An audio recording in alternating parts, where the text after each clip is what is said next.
Hommage aux troupes constituant l'armée bigarrée qui a libéré la France de l'Allemagne nazie pendant la Deuxième Guerre mondiale, il y a 80 ans. Sur la scène, des chefs d'État et représentants de gouvernement, des vétérans. Aux premières heures de la nuit du 15 août 1944, la côte méditerranéenne, encore sous occupation allemande, était plongée dans les ténèbres.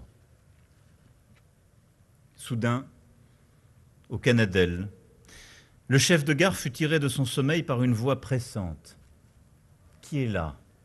demanda-t-il, craignant d'être arrêté sur le champ par la Gestapo. À travers les volets, la voix, celle du capitaine Albert Thorel, lui répondit « Ouvrez, c'est l'armée d'Afrique. » L'armée d'Afrique. Elle avait été engagée à partir du 9 août, lors de l'embarquement des centaines de milliers de soldats français, anglais, américains, à Tarente, Oran ou Brindisi. Et plus personne ne pouvait en douter depuis que la plus grande flotte jamais vue en Méditerranée, 2000 navires américains et britanniques, croiseurs, destroyers, contre-torpilleurs, avisos, transporteurs de troupes, s'étaient rassemblés au large de la Corse. L'attaque avait commencé. Il y avait eu le 6 juin en Normandie, mais ce jour-là, ce n'était pas la même chose, confia l'un des hommes du général Delattre.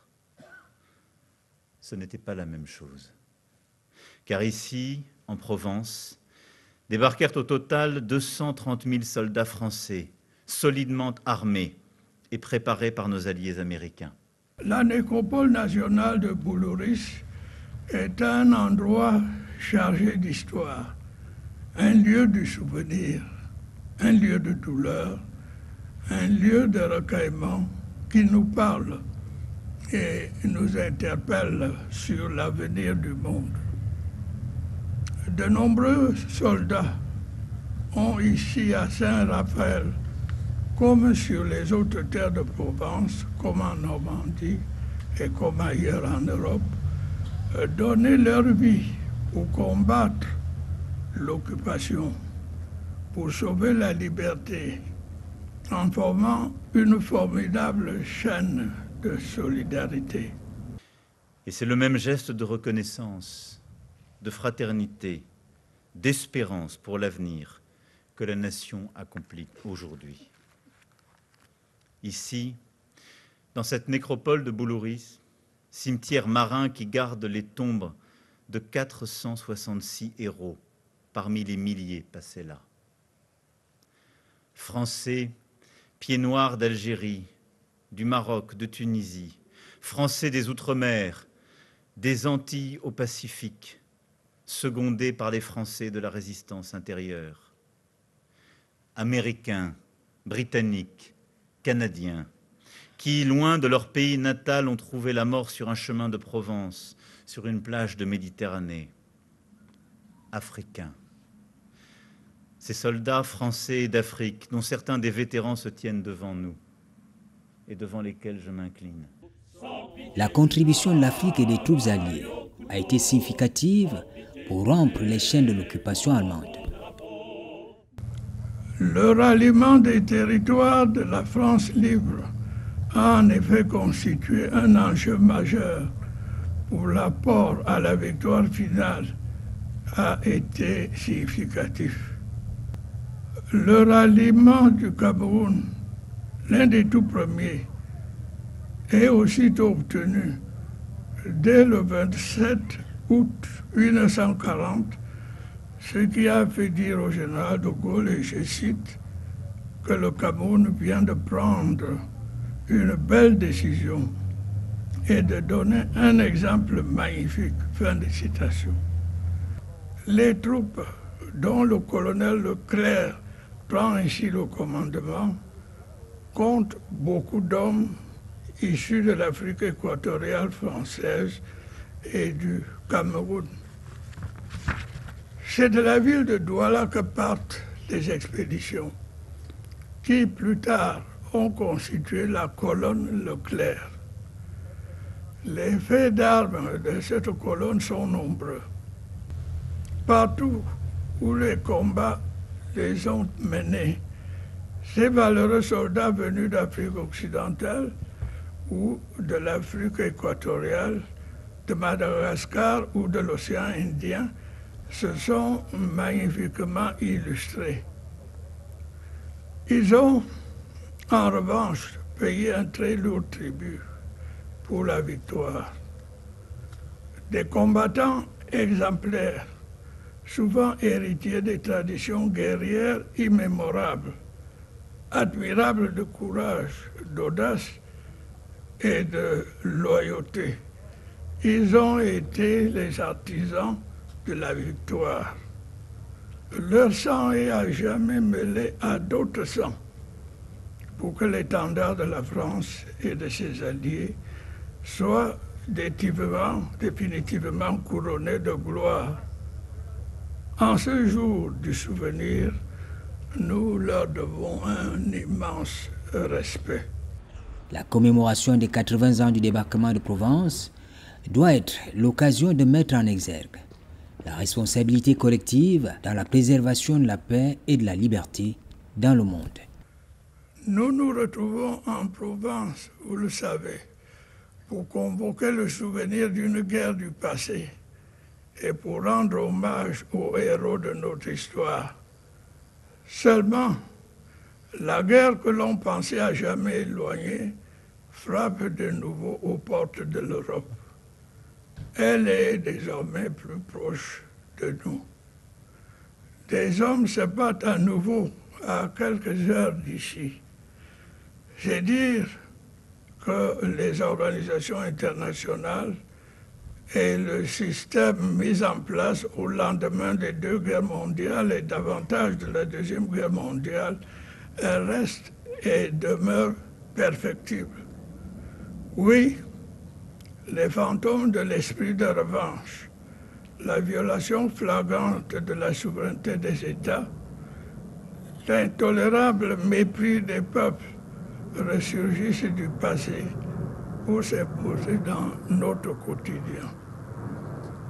Le droit international diversement interprété, l'instrumentalisation des droits de l'homme, l'oubli ou le défi des autres guerres, la volonté permanente de dominer, d'exploiter, de construire un monde à son unique avantage, sont entre autres les ombres qui nous guettent aujourd'hui et dont notre présence ici devrait révéler la lueur.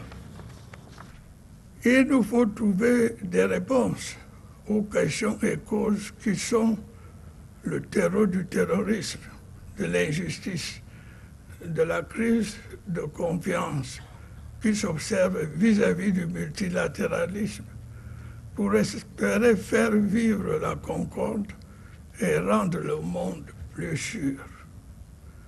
Presque partout, la grande question reste et demeure de savoir si nous devons capituler devant le pessimisme de l'inévitabilité de la guerre ou si nous pouvons encore bâtir un avenir plein d'espoir où les guerres appartiendront définitivement à l'histoire. Malheureusement, la géopolitique et la géostratégie mondiale restent dominées par la course aux armements, la construction des blocs fait son retour, la guerre froide dont la chute du mur de Berlin a sonné le glas est à nouveau d'actualité. De nouveaux acteurs, à l'instar des sociétés paramilitaires privées, agissent çà et là, et la guerre se fait désormais par procuration. Face à cela, le Cameroun, pour ce qui le concerne, a de tout temps fait recours au dialogue, aux solutions concertées. Il a fait de la résolution pacifique des différends la clé de sa démarche pour faire échec à la guerre et résoudre des conflits.